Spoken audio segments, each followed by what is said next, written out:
Well, jeepers! You're listening to Smash or Pass. Hello everyone, welcome back to another interview on the JayBee and Millie channel. I am JayBee and joining us today is Rhianna. Hello! And Sophie. Hey!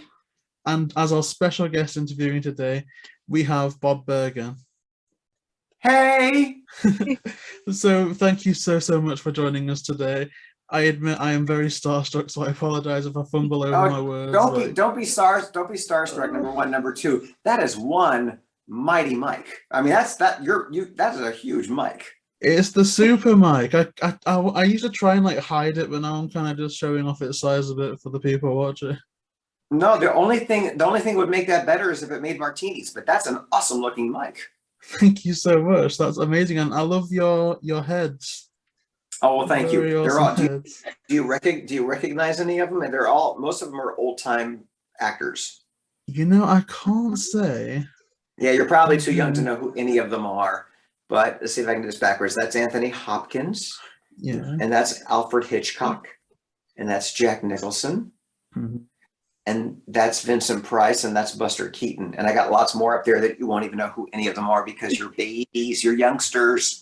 I mean, I should have probably known who Vincent Price was. And of course, Jack Nicholson, The Shining, The Joker. So I guess I could probably find some way to reference them, but just looking at them, I'm lost. That's okay. So I guess I can jump into the first question if that's okay with you. Okay. So I had to adjust this one slightly because IMDb kind of messed me up a bit. But I believe IMDb is not the most reliable resource. Trust me when I tell you, most of us actors, if people research IMDb, half our career is not there and half of it isn't true. So be careful when you research IMDb. Yeah, I need to find some better literature. I mean, I guess if you have an autobiography or a biography at all, I don't know if that's nice, but I'd love to kind of get my hands on that. That would be completely that's on my amazing. website. Most actors have a website with a bio, so that's always probably your unless they haven't updated it in 20 years, but that's probably your best. Thank you so much. So I guess adapting that first question, I understand that you took your first acting voiceover lesson in 1978. What was this experience like? Well, it was kind of scary because I was 14 and I didn't know what I was doing.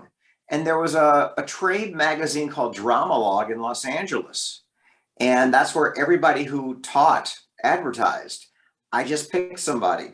And I remember my mom and dad saying, look, we'll pay for your voiceover classes, but you better not get cheated. You better find somebody legitimate. And I went, oh, I will. What would I know? How did I know? I just happened to pick somebody quite good. And I knew they were good because my fellow classmates, you guys are too young are you too young to remember HR Puffin Stuff, which was a big... I actually, my mum was a fan of it, and growing up she had I think it was VHS and she used to show it to me. Okay, so the actress that played Witchy Poo was in that class, and she ended up becoming a dear family friend. Nina Blackwood, who was a DJ on MTV, was in that class. Oh gosh, what's her name? I can see her. Anyway, she was in Jesus Christ Superstar. She played Mary Magdalene, was in that class. So bottom line is there were really talented, legitimate, good people in that class, and 14-year-old me whose voice hadn't changed. So I just, I literally in the magazine did this. So I'll take that one. And it was a good choice. I got lucky. That is incredible. And that sounds amazing. And from, I guess, what I can gather from various sources, fingers crossed that they're reputable, is that you've done quite a few jobs where it was voicing over like an English dub of certain things versus the kind of natural language. So with that into consideration, with some stuff like, Squid Game kind of bringing to the forefront the dub versus sub kind of argument, do you have any opinions on dub versus sub at all? No, because I never watch it. I'm not a fan of what I do. I rarely watch my work. I like doing my work. Now, as an actor, doing dubbed versus prelay, I much prefer prelay because you have more creative freedom. You're not bound to match sync.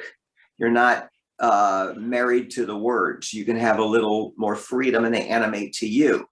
those actors that do dubbing are some of the finest actors on the planet, because they do have technical restrictions that they must abide by. But I've never seen Squid Game. I don't watch most of the things I do. So I just like performing.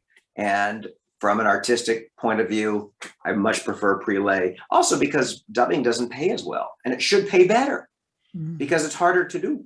And the fan base in dubbing is tremendous. Oh my God, the greatest fans on the planet. But the acting, the work itself, it pays a fraction of what it should.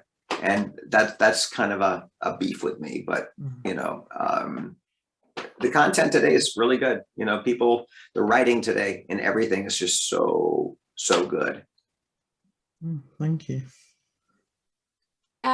You also played the voices of Mogwai and Gremlins in Gremlins. Given how much of a cult classic this movie has become, is this a movie that you're often asked about?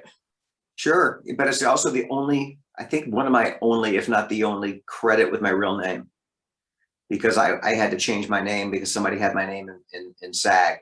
Yeah, it was surreal because it was one of the first major auditions I ever did when I first got my first agent. And it was one of those things where I auditioned for it in like November, and I was told callbacks were going to be in December and they were going to record in January. Well, January, February, March had come around and I didn't hear anything. So I didn't think I got it. And I got a call like in March or April from an agent saying, hey, you booked that Gremlins movie. And I said, I didn't get a call back. And they said, no, they don't need a call back. They just want you to be a part of the film. So yeah, that was really cool because I got to work for the first time with some of the best. I mean, from Joe Dante to Jim Cummings, Michael Winslow. It was just a really kind of a surreal first major film. Brilliant. Speaking about classic franchises, you have a long history of voicing characters in the Looney Tunes. The first we can find is the Tiny Toon Adventures, where you voiced both Porky Pig and Tweety Bird. Was voicing both these characters always a plan, or did you audition for one over the other? I auditioned for both of them, and I still do. Every time there's a new project, I have to audition. I just auditioned for a Porky project this week. See, I saw that on a previous interview that you did, and it does shock me how you've been the voice of something for so long, and yet you're still having to audition for it. But then I think what you replied to that was so humbling with, you know, this is mine for a while, but then if someone better comes along, then at that point it's time to take a back seat. And that kind of surprised me so much because I could just imagine it being so easy to just go, no, this is mine now, you know, I can just do this. The thing is, it's not mine. I don't own these characters. None of us that play a character have a contract to be that character. Every time, I mean, you know, you might have a contract to do a series, you might have a contract to do a film, but that contract comes to an end. Just like Daniel Craig is no longer James Bond. You know, he was contracted to do up to this last film. And, you know, chances are if he wanted to do another, they would have said before they made this last one, because I'm not going to give a spoiler away, but before this last one, they would have probably said, sure, yeah, we'll keep you because you're good and you bring in box office. But none of us who voice a classic character, unless we are the producer and or owner, and usually even the producer doesn't own it, the studio does or the network does. So oftentimes, I don't audition. I just get a call saying, hey, would you like to do this commercial? Would you like to do this game? Would you like to do this series?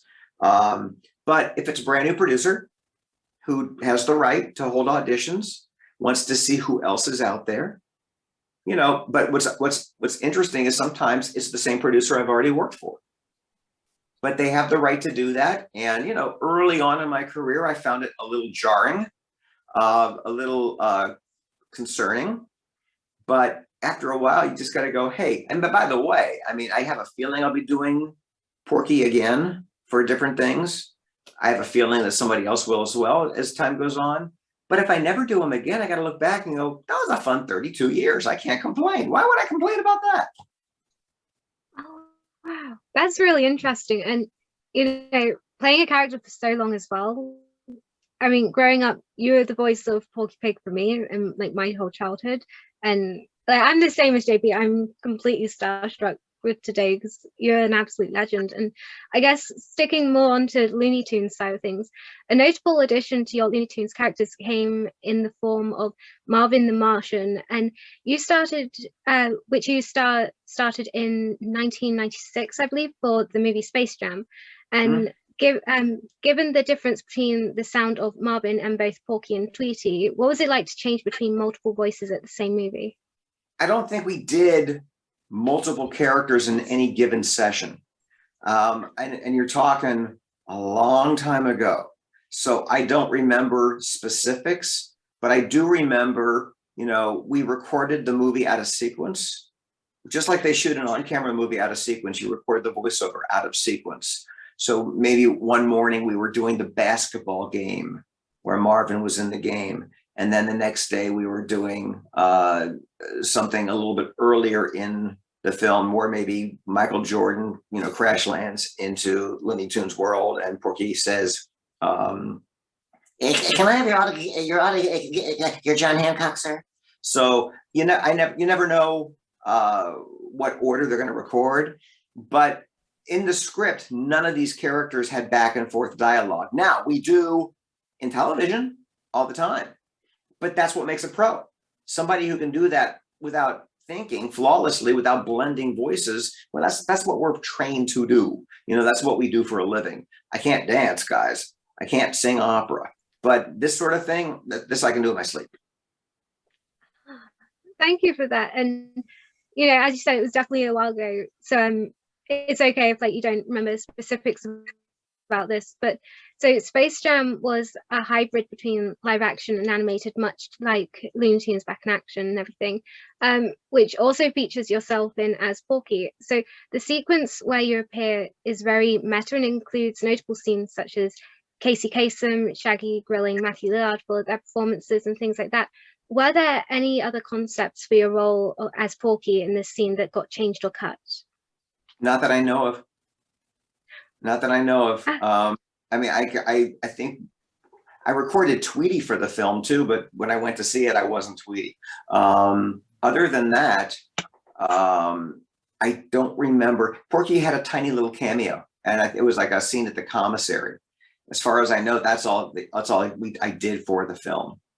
Yeah, there was a sequence in that kind of cafe scene where I think the character remarks, you know, first they tell me to do the stutter, then they tell me to stop the stutter. It's so difficult to be politically correct in this day and age. And yeah, I think it's actually, I think he said it's a pain in the butt to be politically correct. But I will tell you, I have a beef with that scene. They sped my voice up too much. Oh. Yeah. I don't think it sounds terrific. But again, once I'm done recording, they can do whatever they want in post. I have no say, no control over that. And that made me cringe a little bit, but you know, It's not my doing. I guess, like, again, speaking about that movie, at the end, I think you appear to kind of do your iconic "that's all folks" line, but then I think he doesn't say it. Now, every time you are scripted to say that line, do you have to say it every time, or does it get to a point where they kind of just use previous times that you've said it, or is kind of every "that's all folks" unique?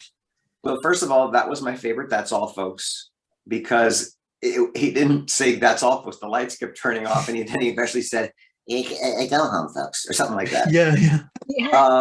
I loved that "that's all folks." "That's all folks" is one of the most difficult things I have to say, and here's why. Mel Blanc said it once. When he first got the gig, he said it once before he'd even really developed the character. And they just used that one take for about 5-6 years into the early 40s. And then they started spelling out "that's all folks." Then he didn't do it again until the 70s when he would do specials or interviews on talk shows. And he sounded totally different. So when I'm asked to say "that's all folks," I don't sound like the classic Porky coming out of a drum saying "that's all folks." I sound like Porky became or evolved to. And it's not easy to do, because I can't do what Mel Blanc did back in 1937. That's not the character that I developed. So the answer to your question is, if they want to use something I've done before, they're welcome to do it, but they still have to pay me, and it's freely negotiated by my agent. But they're not going to do that because it's very rare that I just have to say, that's all, folks, in a project. There's usually a full script. And if they're going to pay me for just one line, chances are they're going to have more for me to say just to get the bang for their buck. That makes a lot of sense. And I guess speaking about the roles that you have done that I guess mean a lot personally to us, there's of course Porky Pig, but again, I remember probably one of the first movies that I ever watched was The Emperor's New Groove. And of course, that's such a fun movie. He's right there. He's right there. Oh There's my Bucky. gosh, Bucky. Yeah. And that's one of my favorite things in the world, because obviously you've got Patrick Warburton, who's very kind of bombastic in speech in the best possible way. Of course, kind of having dialogue with Bucky, who's almost not speaking, well, they're not speaking English at all, but you still find a way to have such a great chemistry with each other. Now, my question to that is, were you recording in this at the same time, or was it almost separate recording for that scene? Never met him. Ooh. Always completely separate. I had a director. I've told this story before, but I'll tell it again. I got hired to play a squirrel. I didn't audition for it. I just got hired to play a squirrel. And I go to the session and the director says, so there's this character named Kronk and he speaks squirrel. And he'll say to you, squeak, squeak, and squeak, squeak. And you'll talk squirrel and he translates it. I said, so you want me to say squeak, squeak, and squeak, squeak? And he said, no, that's what he says. I said, what am I saying? They said, you're going to create a squirrel. I said, well, can I think about it for a few minutes? And he said, yeah, sure. The director's name was Mark Dindal. I went outside of the soundstage and there I sat on the park bench and I'm thinking squeak, squeak, and squeak, squeak. And a little squirrel climbs down a tree, comes up to my feet, stands on its hind legs and goes, I went, thank you. And I went inside and I said to the director, I said, say squeak, squeak, and squeak, squeak. And he goes, squeak, squeak, and squeak, squeak. And I went, oh, he goes, yeah, that'll work. So what I did was I read Kronk's translation in squirrel, but tried to give it the inflection of intent of story. So if Kronk's translation is, he says that down the road there's a big hairy llama, I would read that in squirrel.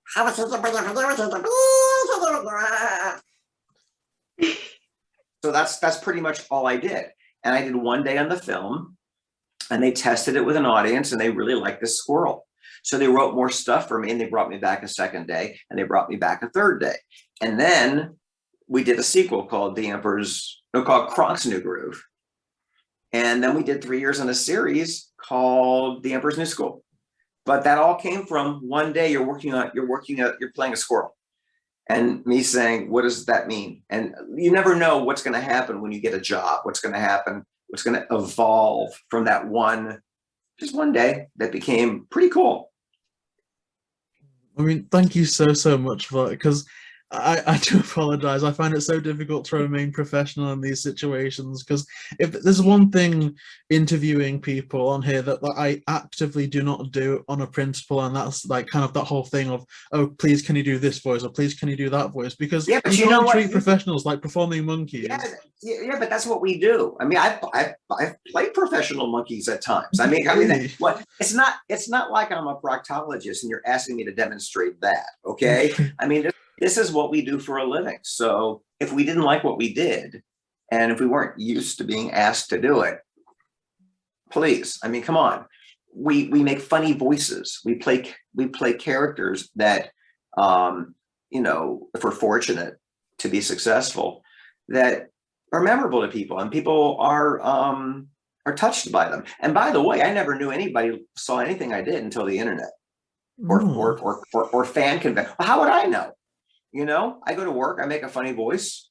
There was no internet. I mean, internet was in its infancy when I did, I think, the first Space Jam. And then Comic-Cons. And all of a sudden, you're the Beatles for 4 days because people know everything about you.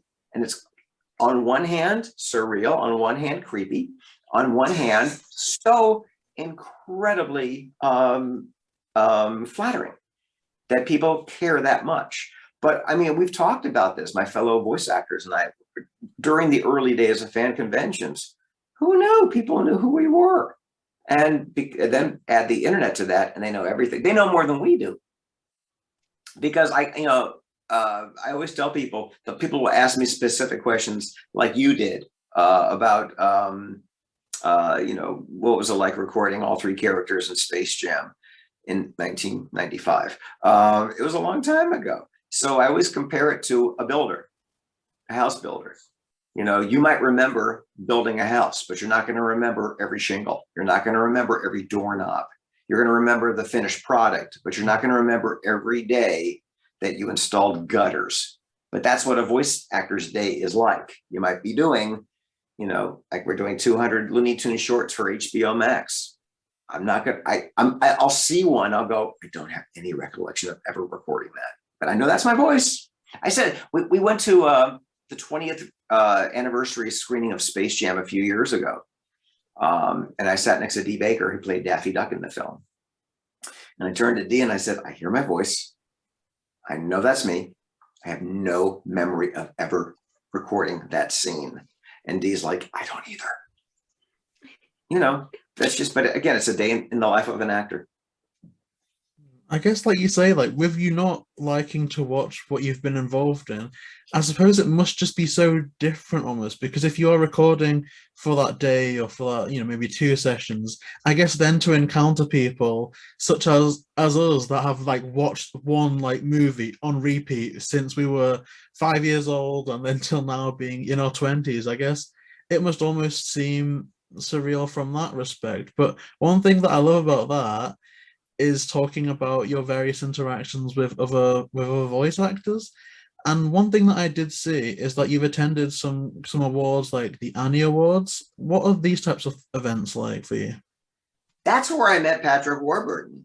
He was hosting and we were presenting something at the Annie Awards one year. And backstage I said to him, we've never met, but I played Bucky. And he looked at me and he goes, I thought Bucky was a sound effect. And I said, well, actually, my name is in the credits along with yours. Just saying. Yeah. Awards are fun. I've attended the Annies as an audience member. I've been nominated. I've been nominated for 3 Emmy Awards. I'm on the board of governors at the TV Academy, so I go to a lot of Emmys. They're fun. Competitions are kind of nerve-wracking. I've never won, but it is fun to be nominated. And the pomp and circumstance is exciting. I won't deny that that's kind of a celebration and a gathering of your peers or being recognized by your peers. It's pretty cool. That's fascinating. And again, like your Patrick Warburton voice was spot on. Actually, it's what I do. Yeah, I guess you've had that time to hone your craft a bit, and that's incredible. And we've spoken a bit briefly about your appearances at fan conventions and everything. And doing this show for a while, we always love to ask what people's most obscure item is, and we've had answers such as a Big Mac burger, for example. So is there anything that you've been asked to sign at any conventions that stands out to you as being particularly memorable or obscure? Body parts. People ask me to yeah, I know, Sophie, I know. People asked me to sign various body parts, and one person came back. I think it was Dragon Con in Atlanta, and I did it a few times. And I came back one year, and somebody had shown me that they had tattooed over where I signed it, which I thought was a commitment. That's a big commitment. I was sitting next to my buddy Quentin Flynn, and I was signing over here, and I look over, he's right here, and this guy had just dropped his pants and his rear end was in front of Quentin's face because that's where he wanted Quentin to sign his autograph. Oh my God. And I'm like, that's fandom. Okay.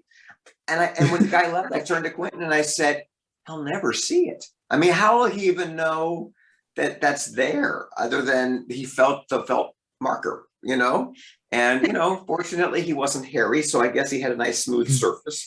But I would say body parts are the strangest things to sign. I had a situation once at San Diego Comic-Con. I did this character No Face for a movie called Spirited Away.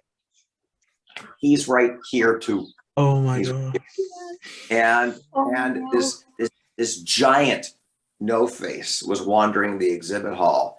Wow. And he came up to me, and the guy inside said, "Can I take a picture with your head inside my mouth?" I said, "Yeah, sure, why not?" So he bent over, and my head was inside of his mouth.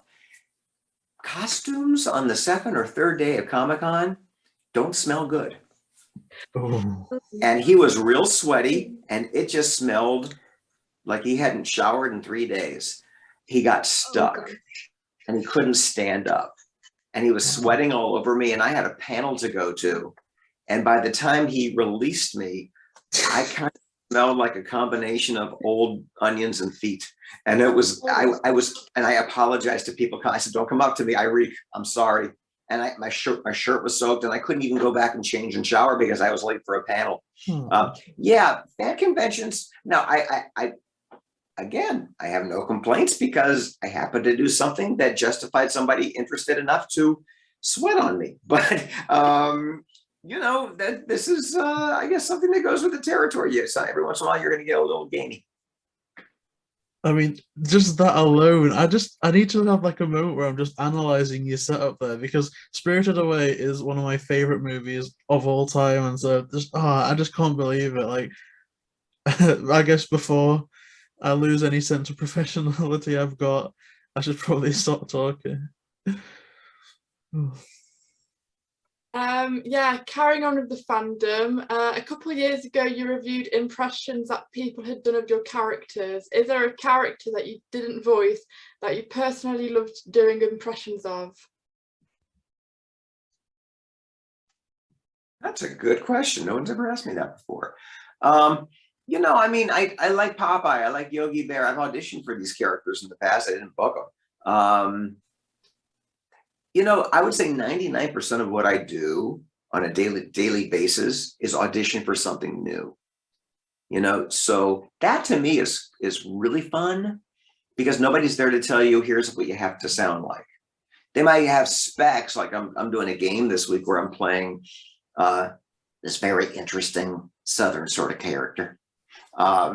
And you know, I didn't delve terribly deep with the voice. It's a Southern voice, but then you look at the specs and the description and the body language.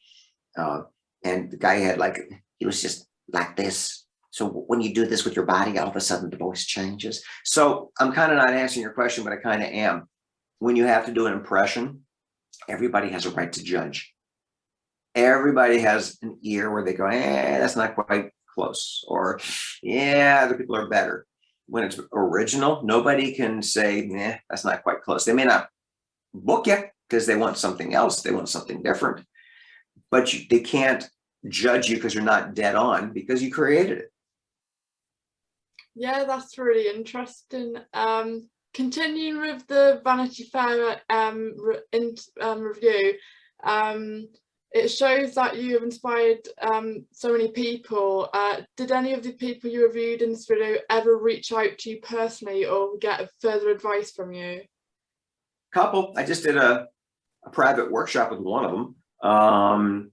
And yeah, it was kind of cool. It's kind of cool. I mean, I didn't pick the people. In fact, everything I did on that was ice cold. I never prepared. I didn't know what I was going to be experiencing there. I did two pieces. One where I was critiquing others, and one where they would show me a picture and say, make a voice, create a character. And both of those were, I was like, I just sat down and they showed me and I just did it on the spot. That was done right before COVID. That was a fun shoot. That was a really, really, really fun shoot. But yeah, a couple of people have gotten back in touch with me, and I read a whole bunch of the comments, and some of the people were like, you know, he's great. Some people were like, he's just doing a poor impression of Mel Blanc. It's so amazing how, you know, people have to know that everybody sees everything. And when you think you're hiding behind the anonymity of your computer and your keyboard, when you insult somebody, they're going to see it. Now, nothing insults me because I don't care. But some people are going to look at that and go, well, that's kind of rude. Would you say that to my face? Well, they just did say it to your face, and they don't even know it, because that's the E generation. They hide behind this anonymity of this technology. Personally, I laugh at it. You know, I just find it kind of amusing. And I also don't take the, oh my God, you're brilliant, too seriously too. It's flattering, but You know, you might think I'm brilliant, but I haven't booked anything in a week. So somebody doesn't. You know, that's just what makes the world go round. That's Yeah, so they- interesting. It kind of hit me. I'm so sorry for like cutting you off, because when I was doing research for this, when I saw the Vanity Fair thing, it was like, you know, like 2 years ago and a bit. And then the fact that you've just mentioned then, oh, that was just before COVID. I was like, oh my God, it's really been that long.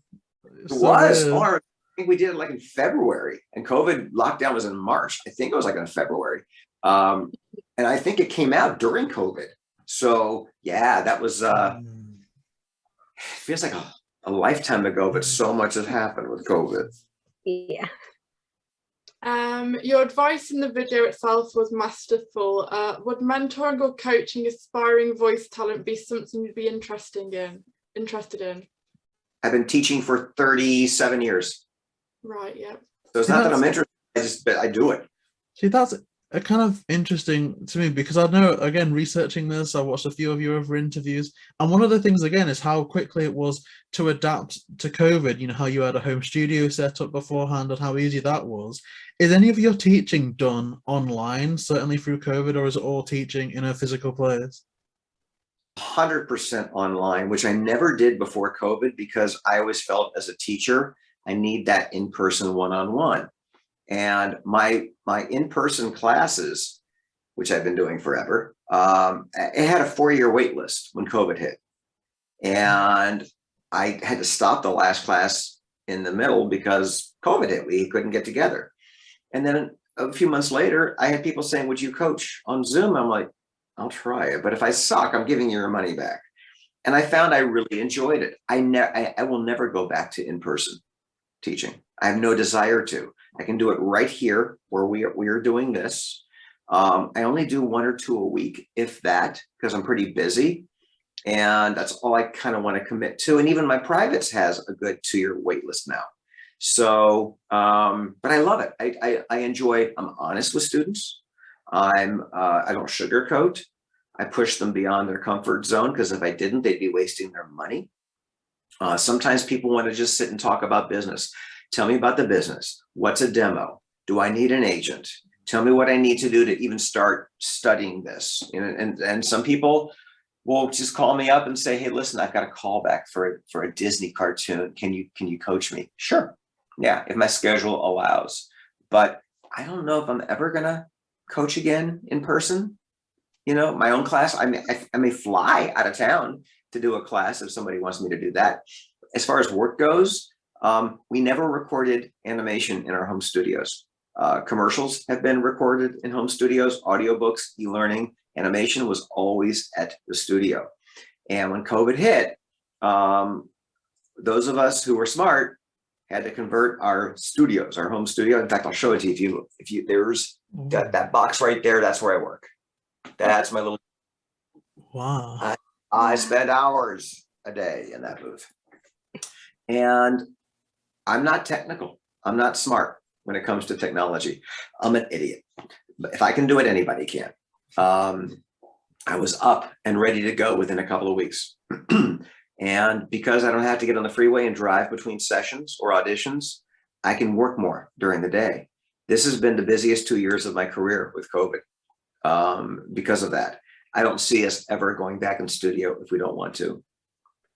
Oh, No, I guess there's no That's real really need to, interesting. really, is there? Mhm. There? But then I guess about expanding, you know, your coaching towards Zoom, has that paved the way for you doing international coaching? If so, do you have to, when people do just want to talk business, does a part of you have to do research about what the kind of construct of the business is like, say in Brazil or the UK or anything like that?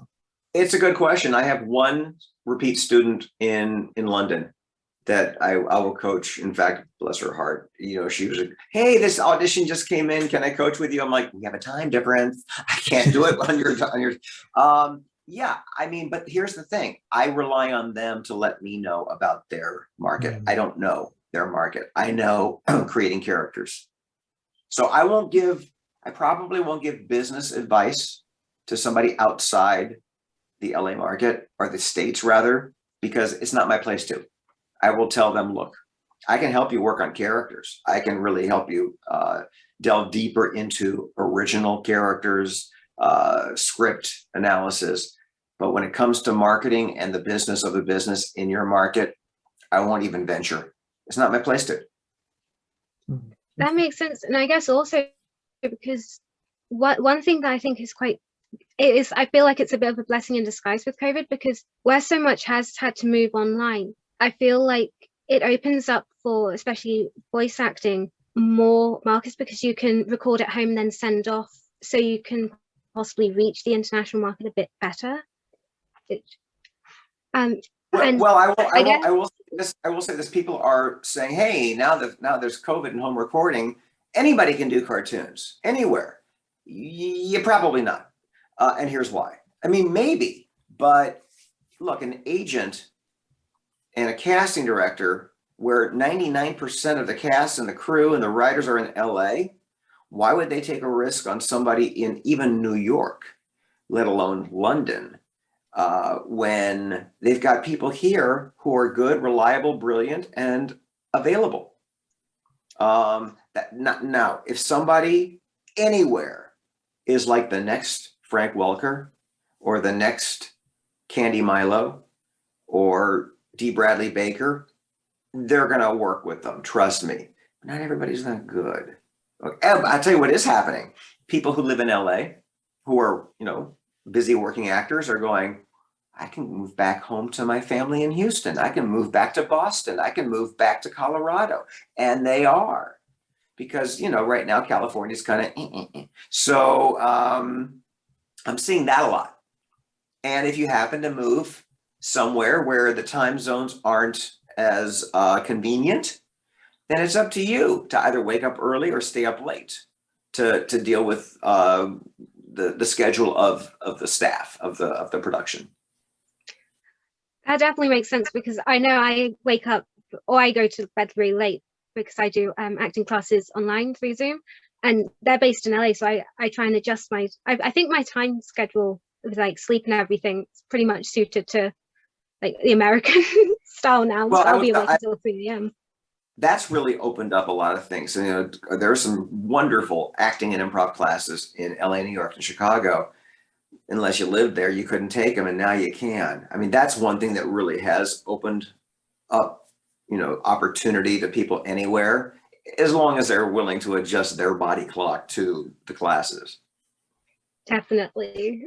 And I guess moving a little bit on to Scooby-Doo and the Cyber Chase, it came out in 2001, and we understand that you don't recall too much about working on this movie, but regarding the topic of the film, in your personal life, do you ever find time to play any type of video games? And if so, are you enjoying any particular ones right now? I've never played a game in my life. I've never played, well, with the exception of Miss Pac-Man back in the 80s, which I loved, and Breakout. But no, I'm not a gamer. That makes, I guess also trying to find the time would be really difficult. You're always so Oh no, busy. I have the time. I just don't have the desire. I'm not competitive. I just don't enjoy games. It's just not my thing. Okay. So your character in the Cyber Chase, Eric's, I'm so sorry. I probably will mess the last name up. So I'm just going to call him Eric. I didn't even know he had one. I had no idea what his name was. Staufer. Staufer. So Eric Staufer is a video game developer, which is a very different job than the one you have in real life. And if you are not a voice actor, what kind of job do you think you would enjoy doing? Hey, I'm glad you went there, because I was going to say, don't ask me about this Eric character. I remember he had glasses and a white lab coat, and that's all I remember about the character.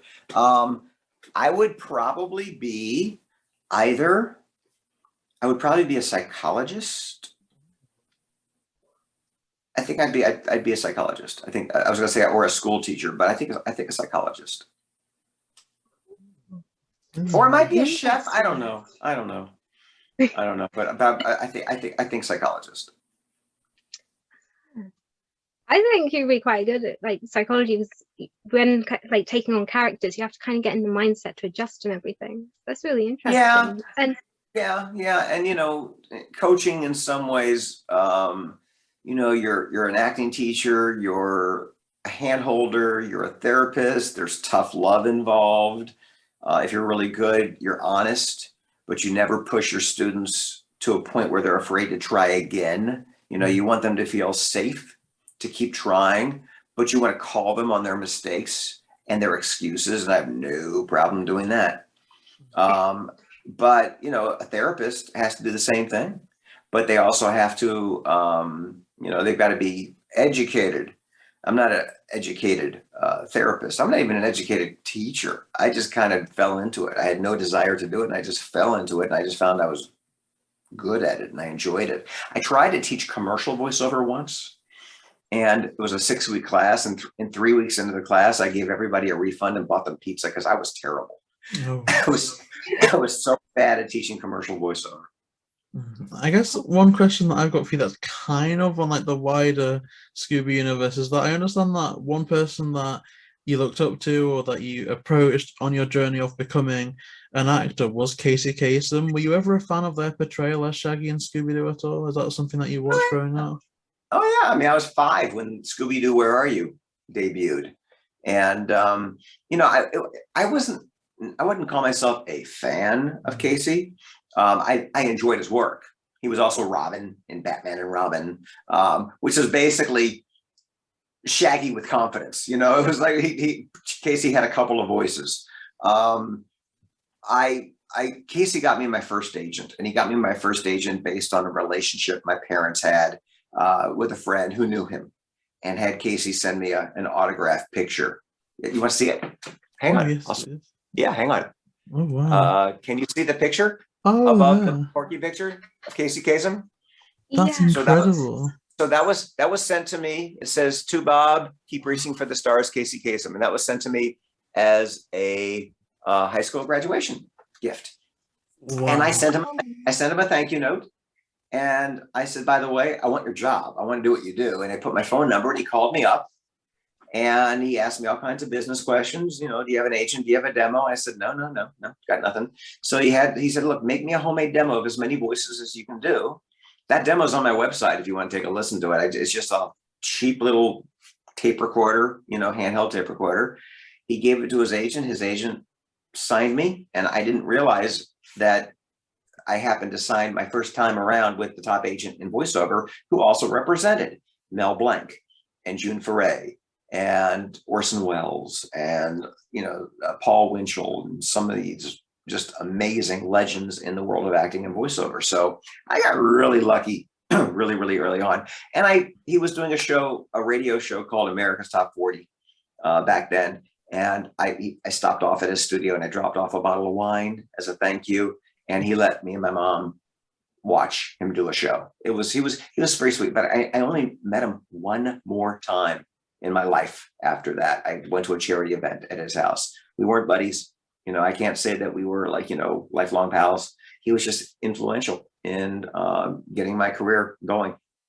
I think the whole story about how you got your career going is very inspiring, I've got to say. And I've kind of forgotten the names of a few people, but I understand that you reached out to someone's wife in like the yellow pages, the white pages, I think. Oh, so that was Mel Blanc. Yeah, I mean, we moved to LA when I was 14, and I just thought, well, I want to be Porky Pig. I should call Mel Blanc. He's the voice of Porky Pig. And I looked in the phone book and I couldn't find it. And I couldn't find his number. And my dad was trying to explain to me how big and vast Los Angeles is. There's more than one phone book. I was from Cincinnati, where there was one phone book. And so my dad traveled all over Southern California and just got me a stack of white page phone books. And I just kept calling every blank or M blank in the books. And I couldn't find it. And I thought, well, maybe it's under his wife's name. His wife's name I knew was Estelle. And I found an E blank in this one phone book.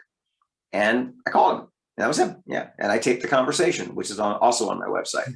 And from that conversation with him on the phone, he revealed the name of the studio he was working at that week. He didn't say the day or the time. He just said the name. So when I hung up from him, I called the studio and I kind of pretended to be his assistant. I said, hi, I'm Mel Blanc's assistant, and just calling to confirm his appointment this Thursday at 9. And the receptionist said, oh, no, he's supposed to be here Wednesday at 11. I went, oh, yeah, I'm looking at the wrong calendar. Sorry. So I told my mom, I'm skipping school next Wednesday, and we're going to go watch Mel Blanc work. And she said, that sounds cool. So when we got to the studio that Wednesday, I told the receptionist, hi, we're guests of Mel Blanc. He said we could watch which was a total lie. And she said, oh, he's in that booth over there. I went into that booth over there and I said to his producer, hi, we're friends with the receptionist. And she said we could watch. And producer said, yeah, take a seat. And I watched him work. And so that's how I got to watch him do his thing. I mean, that's just like such a cool story. Although definitely of its time, I've got to say, do you think something like that could be replicated today? Or do you think there's implications or just barriers set in place where that type of thing couldn't happen today, for example? There were barriers then too. But the thing is, I didn't think what I was doing was unusual. I didn't think it was out of the ordinary. I figured, look, if you're a kid and you want to be a brain surgeon, call a brain surgeon. See if you can watch an operation or at least pick their brain at lunch. No pun intended. Yeah, I didn't think it was unusual, but no, I didn't have the internet back then. It didn't exist. So today, I don't know if you know the name Rob Paulson. Rob's yeah. So Rob and I were talking about a week or two ago, because Rob's teaching now. And anybody watching this, if you just go online, find Rob. He's coaching now, and I can't endorse a more worthy person to coach animation and voiceover. But Rob and I were talking about how things have changed and how everyone's reachable. Between Twitter, Facebook, Instagram. First of all, again, people, we see everything. We see every one of your posts, good, bad, and indifferent. So when somebody posts something, it's so funny to see this. I don't even remember what the topic was, but Mark Hamill and I went to a back and forth on Twitter one day and with another person, because another person, I think, instigated the conversation. And the other person was like, oh my God, my mind is blown right now. 2 versions of Luke Skywalker having this conversation. And my response is, no, there's only one version of Luke Skywalker. I just kind of borrow him every once in a while. But no, the force is with Mark. My point is, we're all reachable. Every one of us you can pop us a text, you can pop us an email. I do recommend people, if you know their email, do that over social media texting, because some of us don't look at those messages for years. We live and breathe by email, because that's how we get our auditions and that's how we send in our jobs. But we're not going to spend the time during the day to check every single platform for messages. It's just overwhelming. That's really cool. And to be honest, just going through, like going back to when you were saying you went through all the different like white pages, that's pure dedication. And like that dedication is gotten or obsession. I mean, I don't know what you want to call it, but yeah, I mean, but I think if you're going to be successful in anything in life, whatever the it is, you've got to be that obsessed. You've got to be that determined. You've got to be that passionate. And if you're not, then don't waste your time. Find something that excites you that much that you're willing to say, what if? I mean, I wouldn't go knocking on doors. I happen to be in the neighborhood. I wouldn't do that. But picking up a phone, making a phone call today, popping an email, sure. And you have to risk. If you want to succeed at anything in life, you got to take a risk, and you risk that they don't see it, that it goes into their spam file, or that you annoy them, But if you don't risk, then you get nothing. If you risk and get nothing, at least you tried. Yeah. I mean, that is incredible. And I guess at this stage, I'll start to wrap things up. But I guess one of my penultimate questions to you, or I guess my penultimate question to you, is: do you have any upcoming projects or anything on the horizons that you can share with us today? That I can talk about? There's a lot of stuff currently on the air that I did. There's a show called The Bad Batch on Disney Plus, which is a Star Wars themed cartoon. There's a show on Netflix called Ridley Jones. Let's see, I'm trying to think, because we have a lot of NDAs that we can't say anything about. Looney Tunes cartoons on HBO Max. It's Pony for, I think, Nickelodeon. Dewdrop Diaries for DreamWorks. Oh, the next Minions movie comes out, I think, in June. I worked on that.